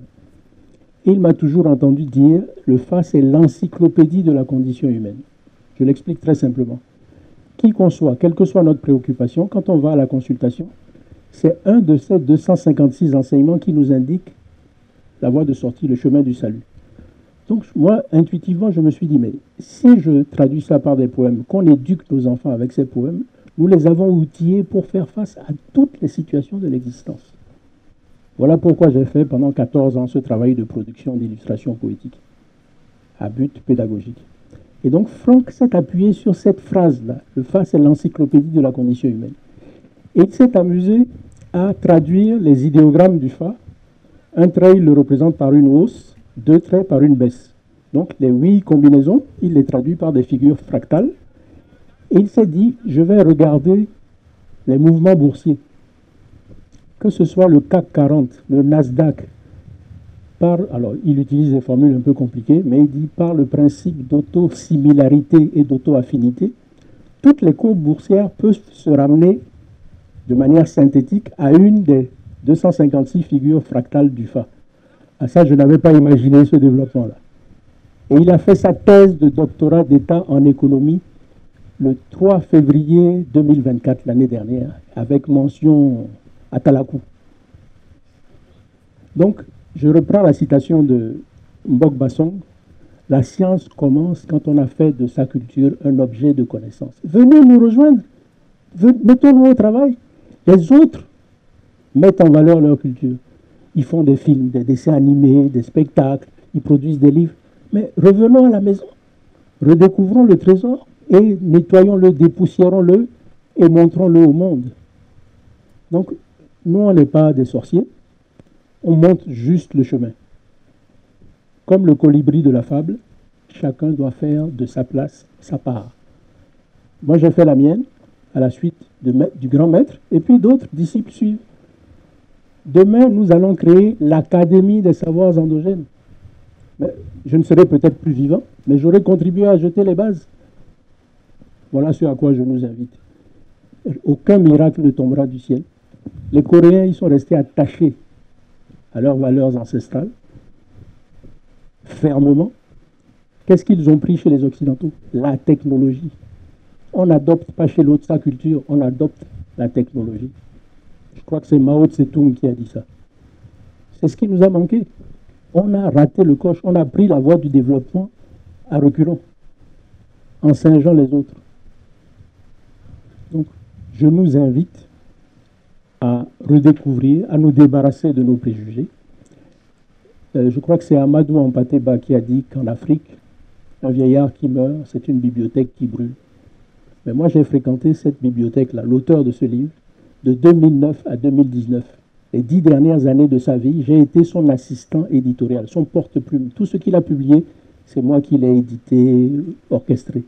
Mais ça a été une école incroyable. Ce que j'ai appris en 10 ans, en côtoyant ce monsieur et en le servant, je ne l'ai pas appris pendant mes 18 ou 20 années d'études primaires, secondaires et universitaires.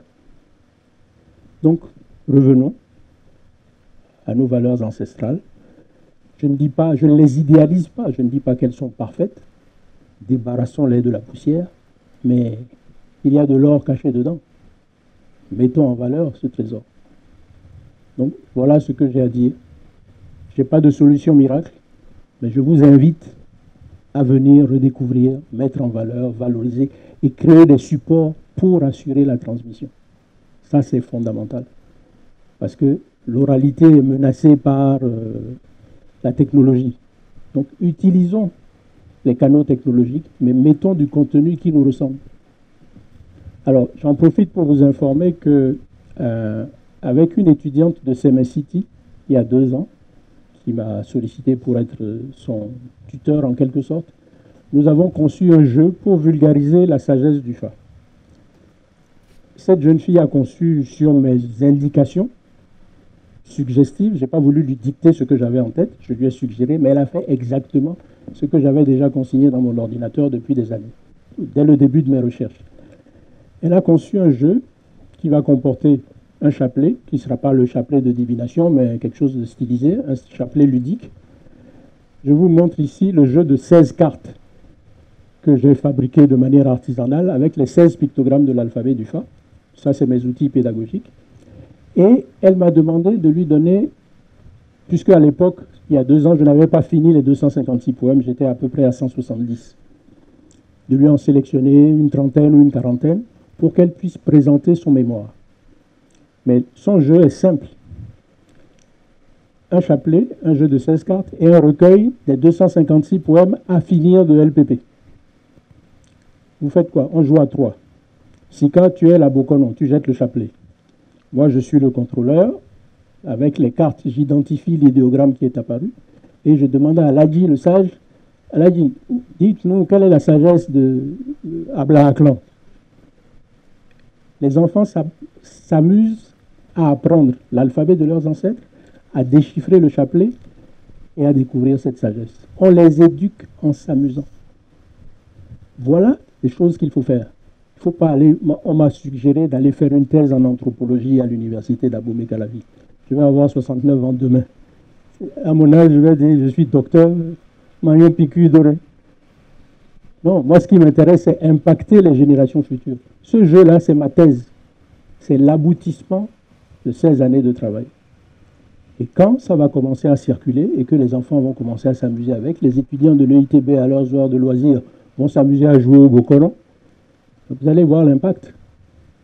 Et dans 5 ou 10 ans, nos institutions seront obligées de mettre ça dans les programmes. Ils n'auront plus le choix parce qu'ils seront cernés. Donc moi, je les laisse à leur inertie et j'avance, je produis. Venez. Spectacle, dessin animé, bande dessinée, produisons de quoi mettre en valeur notre héritage. Voilà ce que j'ai à vous répondre. Alors, je vais retrouver maintenant que je me suis encombré de livres. Donc voilà, il faut produire. Il ne faut pas se contenter de consommer ce que les autres ont produit. C'est notre tour de produire. Alors... Elle n'a pas eu la réponse à faut-il être initié pour parler du Fa? Alors, revenons, Hamid, s'il te plaît, le diagramme tripolaire. Je parle du Fa depuis ma première conférence, je l'ai organisée le 10 mars 2012, il y a bientôt 13 ans. Personne n'est venu me faire un procès en profanation de quoi que ce soit. Je respecte la dimension initiatique et ésotérique que j'ai décrite.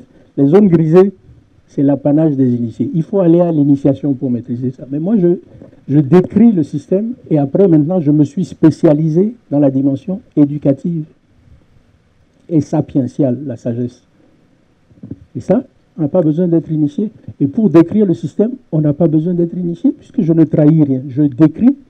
Et alors, Dadjissa, qui a documenté oralement le docteur Adjumoumouni pour faire ce livre, m'a surnommé... Alors, le docteur Adjumoumouni, de son vivant, m'a surnommé le pédagogue du Fa. Dadjissa m'a surnommé Favi Yuki. Les Favi, c'est les assistants des Bokono. Il dit, parce que lui n'a pas pensé à ça, il est dans sa pratique, il a reçu la tradition d'une certaine manière et il la transmet comme papa et comme grand-papa. Mais voilà un profane qui s'intéresse à notre chose et qui l'explique d'une manière surprenante, mais dans laquelle on se reconnaît. Et qui ne trahit aucun secret, parce qu'il m'enseigne des choses qui relèvent de la dimension ésotérique, mais ça va dans un tiroir que je n'ouvre presque pas parce que ça ne m'intéresse pas. Donc, voilà, le pape m'a surnommé Fabeyuki, l'auteur de ce livre m'a surnommé le pédagogue du Fa. C'est par amour pour ma culture, c'est rien d'autre. Je suis passionné par ce... Je suis engagé. Moi, je vis pour le patrimoine. Et je suis prêt à mourir pour le patrimoine. Si on était 10 comme ça dans le pays, on ferait une révolution culturelle. Alors, venez, rejoignez-nous. Donc, on n'est pas obligé d'être initié. C'est simplement parce que on est parti de cette période où les colons ont diabolisé nos traditions, et les tenants de cette tradition qui en connaissaient la valeur ont dit, ah, si c'est comme ça, on va rester dans l'ombre et on va transmettre ça entre nous ici, là. Maintenant, là, on peut verser ça dans la cité. Et il n'y a aucun risque tant que vous respectez les notions initiatiques et ésotériques. Moi, les quelques rares notions ésotériques qu'on m'enseigne, je les entends et puis je les mets dans un tiroir. Ce n'est pas ce qui m'intéresse. Moi, c'est la dimension éducative, le matériau éducationnel que j'ai découvert dans cette sagesse sur lequel je suis concentré. Voilà, donc on peut parler du Fa sans être initié. La preuve, je le fais et je suis surnommé, on me donne des titres. Les grands sachants me donnent des titres. Donc c'est permis, c'est absolument permis. Si vous respectez la frontière entre la dimension ésotérique et la dimension exotérique. Hein, il faut juste un peu de discipline. Je veux dire tout simplement, moi je suis initié. En tant qu'initié, je te conseille de lire les livres là et c'est tout. Tu seras plus initié que moi. Parce que c'est quoi l'initiation?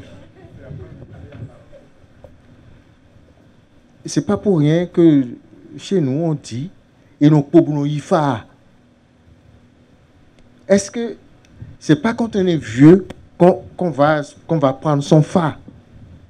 C'est quand on est jeune et qu'on commence sa vie, à bâtir sa vie, son avenir, qu'on prend le fa. Parce que le fa aide à grandir. C'est tout. Et c'est pour ça qu'on s'initie. Pour saisir son fa, le signe de son être. Et quand tu as le signe de ton être, tu respectes ses interdits, tu lui donnes ce qu'il lui faut pour grandir et tu grandis avec. Tu prospères. C'est tout. C'est pourquoi ce proverbe-là, c'est là où il y a l'initiation. Sinon, la grande initiation, ce sont les livres que ceux qui connaissent le Fa, les signes, et qui en connaissent les détails, et qui savent les analyser pour nous sortir des choses concrètes, c'est ceux-là qu'il faut lire. C'est tout. L'initiation du Fa, c'est pour soi-même. Ce n'est pas pour les autres. Et ce n'est pas pour l'enseigner. C'est pour son propre développement. Ce qui veut dire tout simplement que nous, comment vous appelez ça? Aujourd'hui, là, partout, il y a des... Comment les coachs, là, comment on les appelle? Pour ils développent quoi? Qu'est-ce qu'ils font? Développement personnel. Hein? Le développement personnel de chez nous, c'est le Fa. Et c'est pourquoi on va s'initier pour le développement personnel. Donc, la notion de développement personnel, c'est le Fa qui a introduit ça chez nous. Ce n'est pas autre chose que ça. Le Fa, s'initier au Fa, c'est pour le développement personnel. Maintenant, on peut aller à l'école du Fa. Ce n'est pas l'initiation, c'est l'école vraiment. Pour être bokonon, pour connaître, pour étudier le Fa. C'est tout. Donc, il ne faut pas s'imaginer des choses. Merci. Merci Aladji pour cette contribution. Je voudrais réagir sur cette question et compléter un peu ce qu'Aladji a dit, parce que j'entends beaucoup les jeunes, quand on parle d'initiation, pas seulement les jeunes d'ailleurs, ils sont un peu effrayés, ils ne savent pas trop comment se positionner par rapport à cette qualité de leur culture. L'initiation, c'est un très long apprentissage dont vous n'avez pas le temps. Et il vous a parlé des 256 signes. En fait, chacun des 256 là, c'est un univers entier. que vous pouvez passer une vie à explorer. Et si on peut appeler quelque chose d'initiation, c'est ça. Est-ce que vous avez le temps de rentrer dans ça si vous n'y consacrez pas toute votre vie? Il a parlé de ce texte-là, écologie. Ça veut dire quand vous rentrez dedans, ben vous connaissez les plantes. Comme un pharmacien, vous savez, les pharmaciens, dans leur formation, ils peuvent fabriquer des médicaments. Mais ils peuvent aussi fabriquer des poisons. Parce qu'ils connaissent comment ça se mélange. C'est ça. Quand vous avez par exemple, vous allez loin dans la connaissance des plantes, vous savez que telle plante, c'est dangereux. Si on le prend à tel moment, ça peut être mortel. À telle circonstance, ça peut vous guérir de temps en temps. C'est ce que vous pourriez appeler initiation. Mais ça demande un long apprentissage avec des gens qui sachent. Et évidemment, même quand on a le temps, qu'on arrive à ce niveau-là, nos traditions, notre éthique veut qu'on vérifie que la personne qui souhaite cette transmission a l'éthique nécessaire pour vivre avec. Tout simplement. Donc, n'ayez pas peur. Vous pouvez accéder à des bouts de savoir, d'initiation, en partant de ces livres, de ces 200, déjà des 16, puis progressivement, voir, entrer dedans, et vous verrez que c'est des univers inépuisables. Voilà, c'est tout ce que je peux compléter. N'ayez pas peur de ce mot-là. On ne va pas vous demander de faire des sacrifices, de boire du sang, de faire ci ou ça. Il ne s'agit pas de ça. Merci. Le micro est un peu fort là, vous pouvez baisser. Merci beaucoup pour ces contributions. Je voudrais juste ajouter que, d'après certains grands initiés, le Fa, c'est la science du destin. Et chacun de nous est régi. Alors, l'horoscope, c'est 12 signes. Mais l'horoscope du Fa, c'est 256 signes. Chaque enfant qui naît est régi par un de ces 256 signes. Mais c'est tout un processus, tout un protocole. C'est un collège de Bokonon qui croisent leur savoir pour identifier les grandes lignes du destin. Déjà, dès la grossesse, il y a une consultation. À la naissance, il y a une consultation. Quand l'enfant a 7 ans, à l'âge de raison, comme on dit, il y a le début de l'initiation, ainsi de suite. C'est un processus long. C'est un long apprentissage, comme l'a dit M. Godonou. Mais ce qui est important, c'est que si vous avez la chance d'être né dans une famille où cette tradition existe, dès la naissance, les parents ont enregistré les clés de votre destin. C'est comme le rail de votre accomplissement. Ce qu'il vous faut encourager, cultiver, et ce qu'il vous faut éviter, qui vous est nuisible. À partir du moment où vous êtes sur votre rail, vous démarrez lentement, mais vous atteindrez la vitesse du TGV. Mais si vous n'avez pas le rail, vous allez dérailler, vous allez vous perdre.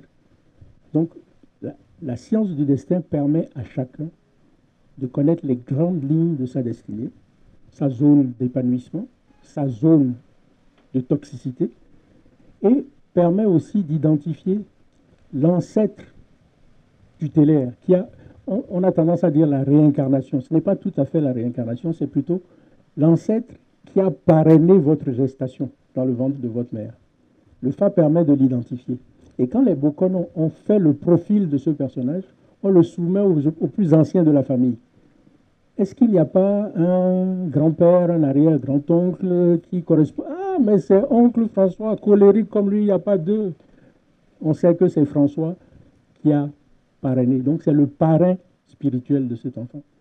Et quand on va vouloir faire son baptême, parmi les noms qu'on va attribuer à cet enfant, ben, il y aura, bon, j'ai dit François en prenant un nom catholique, mais moi, mon nom endogène, c'est Dossa. Je suis le deuxième garçon après les jumeaux. C'est oncle Dossa. Donc, parmi les prénoms de l'enfant, on va l'appeler un tel, et puis Dossa, pour mentionner l'oncle, l'ancêtre tutélaire qui l'a accompagné. Et en fait, tout ça sont des paramètres qui déterminent votre trajectoire de vie. Donc, c'est des choses utiles. Alors, comment on appelle ça? En haut à gauche, c'est divination. C'est quoi la racine de divination? C'est divin. C'est l'art de dialoguer, de tutoyer le divin pour s'orienter. Et on a accepté que ce qui est d'essence divine soit qualifié de diabolique. Il faut qu'on se réveille, on ne peut plus continuer d'accepter l'inacceptable. Ceux qui disent que le Fa est diabolique, moi j'ai envie de leur donner un coup de pied au derrière. Mais je le fais par la connaissance partagée. Et quand j'ai lu ce livre, je vais vous dire un petit secret. Quand j'ai fini de lire ce livre en 2009, j'habitais la place des Martyrs, une maison familiale. J'étais à moins de 800 mètres de l'église Bon Pasteur. Ma première envie, c'est d'aller jeter une bombe sur cette église. J'avais 53 ans, je me suis dit, bon, tu es quand même père de famille responsable, commencer une carrière de terroriste à 53 ans, peut mieux faire. Et voilà ce que je fais. La transmission, la connaissance partagée et l'éveil identitaire pour qu'on revienne, qu'on remette notre tronc sur ses racines comme les Coréens. En 65 ans, regardez le chemin qu'ils ont parcouru, nous, on tourne en rond. Revenons à nos racines et vous allez voir les miracles que ça produit. Moi, cette activité a musclé ma mémoire. J'ai une mémoire, je ne pensais pas que j'étais capable de retenir autant, mais c'est la passion. C'est la passion qui a musclé ma mémoire. Donc j'ai déjà tiré, personnellement, moi j'ai tiré un grand bénéfice et j'ai découvert une sagesse phénoménale. Là, moi, quand je parle de ça, je bombe le torse. Une question très simple. Au rendez-vous du dialogue des civilisations, on demande à chacun, qu'as-tu d'authentique et universel, d'utile et beau pour éclairer la famille humaine? Je répète, qu'as-tu d'authentique et universel, d'utile et beau pour éclairer la famille humaine? À ce rendez-vous, si vous parlez de Jésus, Marie, Joseph, l'Européen va se moquer de vous. Ça, là, c'est ma chose. Sortez-moi ce clown. Si vous dites Mohamed Allah, l'arabe va dire, mais c'est qui ce farfelu là? Pour toi, c'est où? Pour toi, c'est ça. Et ce n'est pas normal que tu ne connaisses pas ça. Tu n'as pas besoin d'être adepte, mais tu dois connaître, parce que c'est ça ton héritage. C'est ça qui fait de toi un homme digne au rendez-vous du dialogue des civilisations. Donc voilà pourquoi moi, je ne sais pas faire autre chose que promouvoir la connaissance de soi à travers la connaissance de notre héritage spirituel, sapiential et scientifique. Parce qu'ici, c'est science.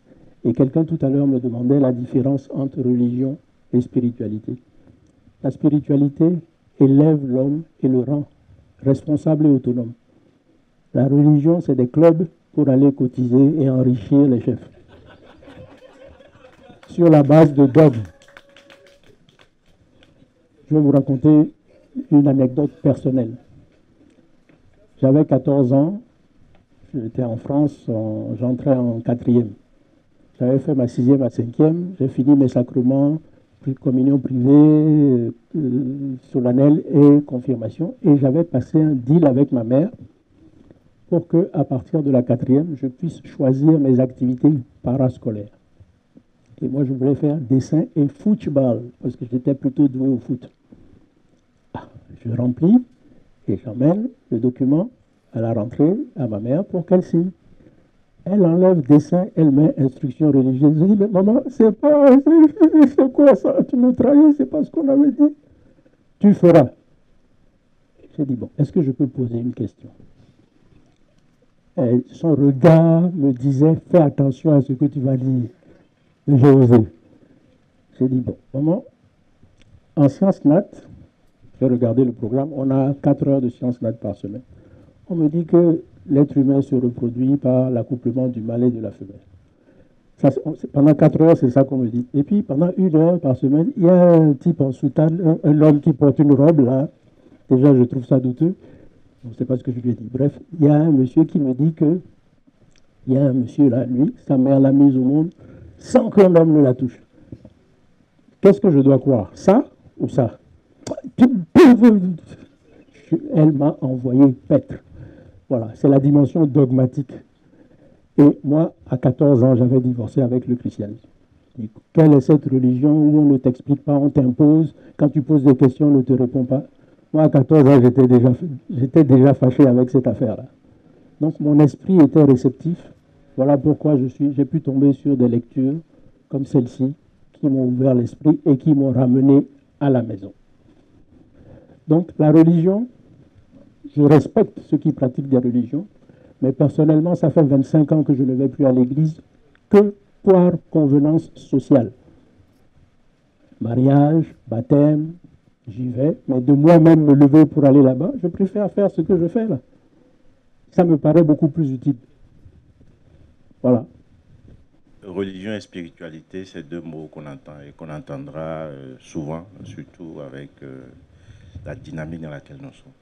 Et comme il a dit par boutade, religion, religieuse, ça veut dire ensemble quoi. C'est tout ce qui met les êtres humains ensemble pour une croyance. La spiritualité individuelle, c'est la relation de l'individu à son existence. Il n'y a pas besoin d'un groupe, il n'y a pas un second, un troisième. C'est toi-même individuellement, comment tu te vois dans l'univers. C'est ça la spiritualité. Ton parcours, tu penses, tu sais peut-être que bon, il y a quelque chose qui te dépasse en tant qu'être individu. C'est cette relation-là qu'on appelle spiritualité. Il n'y a pas de spiritualité collective. La spiritualité, c'est la relation individuelle, si vous voulez, à l'être suprême. La religion, c'est la relation collective. On organise, c'est un club, c'est une église, on est ensemble, il y a des dogmes, il y a des gens qui commandent, on doit faire ci, on doit faire ça. Voilà, donc il faut, pour résumer, il faut que cette notion-là soit claire dans vos têtes d'étudiants. Voilà. Il y a beaucoup de choses qui font que, de plus en plus, les Béninois que nous sommes, nous fuyons ce qui est nôtre. Cette idée de diabolisation de notre propre culture a tellement poussé que dès que tu entends Fa, vaudou, on se met à trembler, on y voit tout de suite du noir, de la sorcellerie.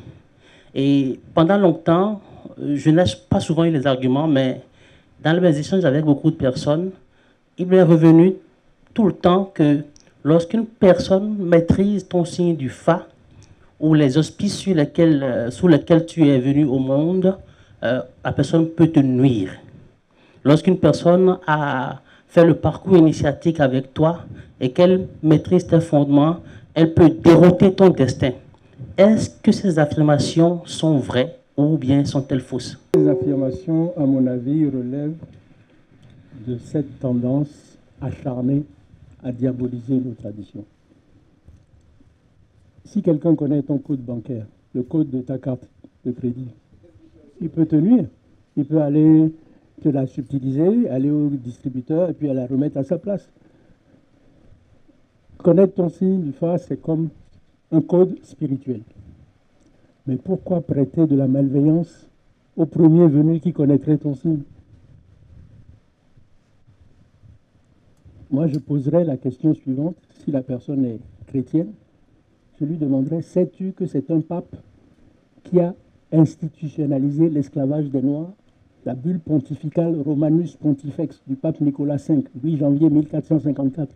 C'est la plus haute autorité chrétienne qui a ordonné qu'on puisse mettre le noir en esclavage. Et c'est notre spiritualité, le vaudou, à la cérémonie du bois caïman, 13 août 1791. Merci. Colline, 23 août 1791, qui a emmené les Noirs mis en esclavage à se révolter pour restaurer leur dignité humaine et qui ont tapé l'armée la plus puissante du monde à l'époque, l'armée française de Napoléon. Le vaudou a sauvé l'homme noir, le christianisme a mis l'homme noir en esclavage, l'islam a mis l'homme noir en esclavage, mais vous allez à la mosquée jusqu'à avoir des taches noires ici, là, et c'est ça qui est chic. Et quand vous revenez de la Mecque, vous mettez sur vos cartes de visite El Hajj, ça veut dire étranger. Aucun arabe allé au Maroc, en Algérie, personne, quand il revient de la Mecque, ne s'appelle Allah. Il n'y a que nous, les clowns. Donc, le ridicule est là-bas. Hein. Moi, je suis à l'aise. J'ai des arguments, des tonnes d'arguments pour les fatiguer. Oui, j'ai des munitions. Donc, allez faire balayer devant votre porte. Arrêtez de nous emmerder. Le vaudou... Je n'ai pas entendu.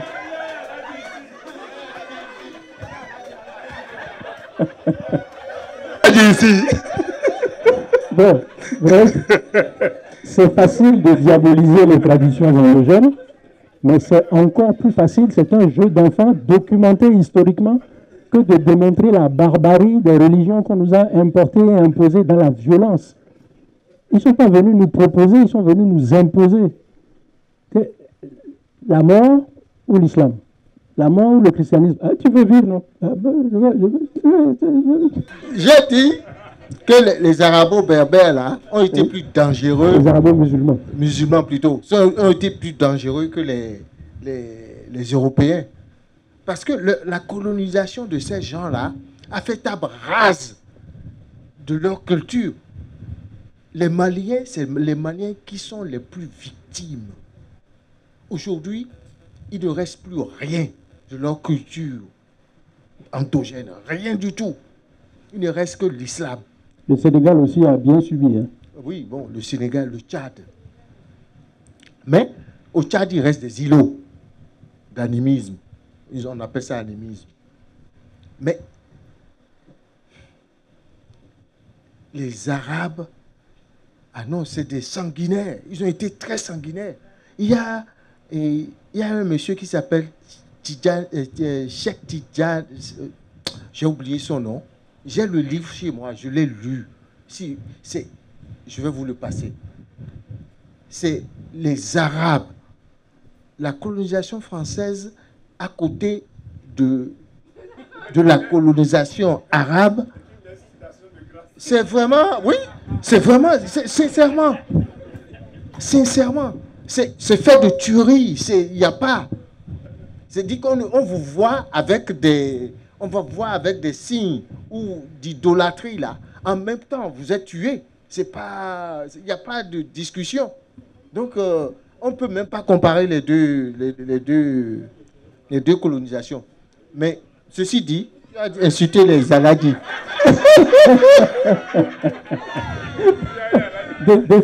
C'est vrai que c'est un intellectuel malien qui a passé ça sur les réseaux sociaux une fois pour dire aux Maliens de se réveiller. Il s'appelle Gabriel Magma Konaté. Voilà. Ce type, il a dit des choses impossibles.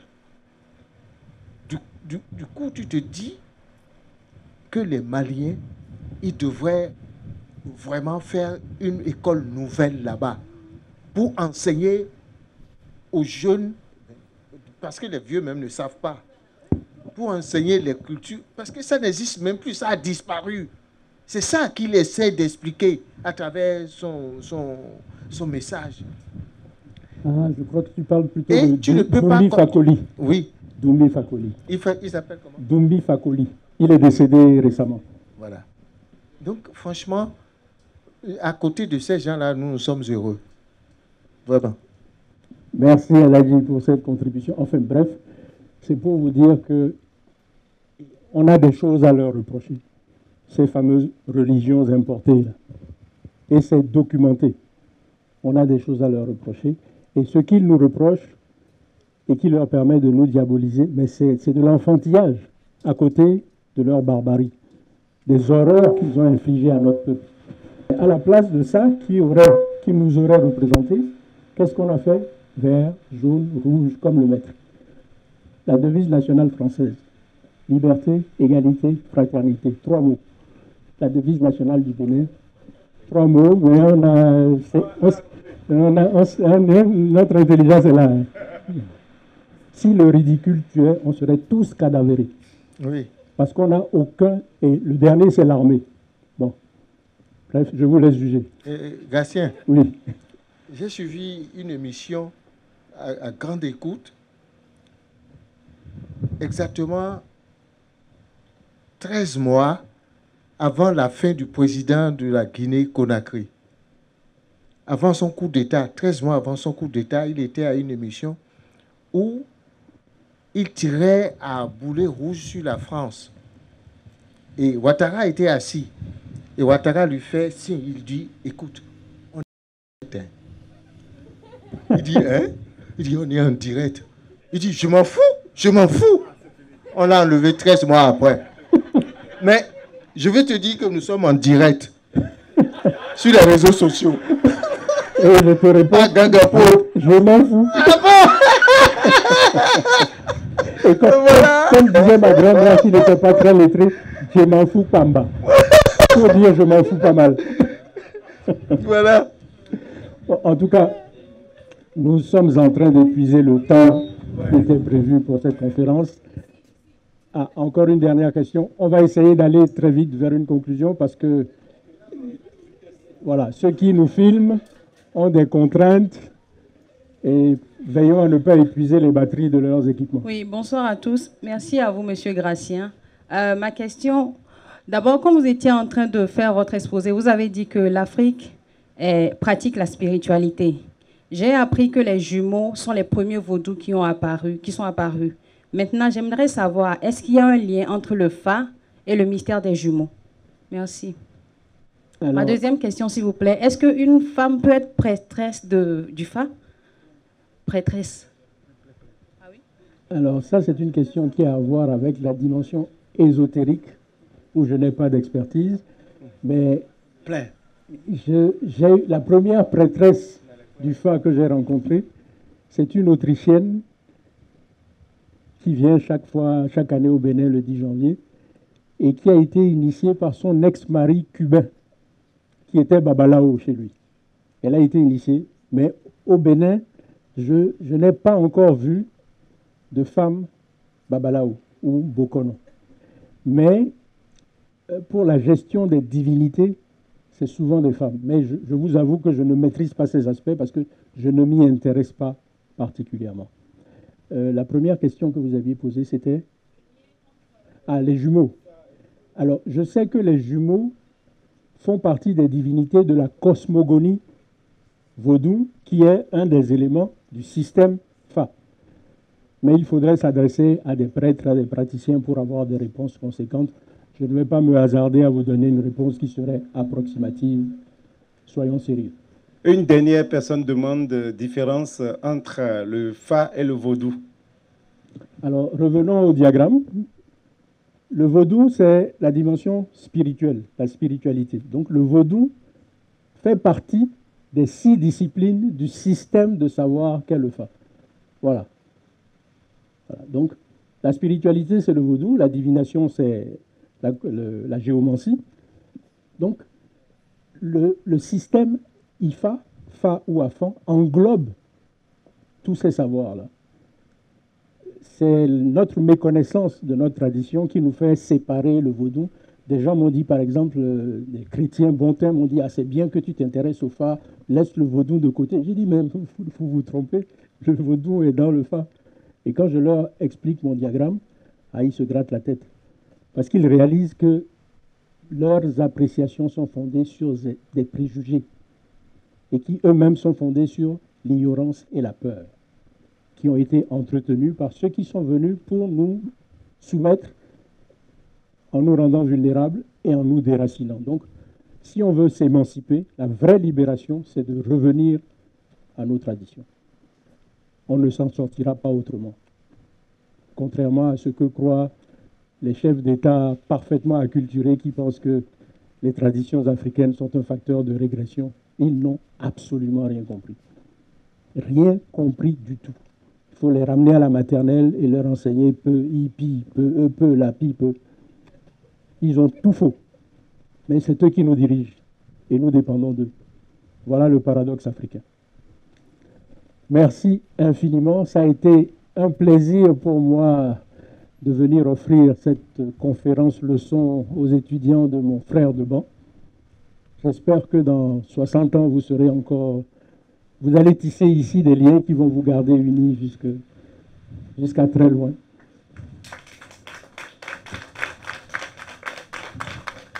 Merci à toi, Gratien. Merci à tout le monde, tous ceux qui sont venus ici cet après-midi. Voilà. Je crois que au cours de l'année, nous allons avoir des conférences de ce genre régulièrement.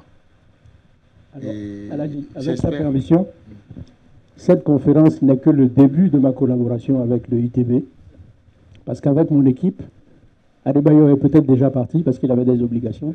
Ah, il est là. Adebayor et Hamid, mes 2 assistants, nous avons des activités à vous proposer pour vous permettre d'approfondir. Là, c'était l'introduction. Mais nous avons des travaux pratiques, ludiques à vous proposer. Merci beaucoup. et nous reviendrons. Merci. Et vraiment merci à tous ceux qui sont venus ici aujourd'hui. Et surtout 2 collaborateurs du président de la République, M. Alain Godonou et Mme Colline Lee. Et tous les amis qui sont là. Merci à vous et puis à la prochaine. Vous serez informés. Merci. À la vie.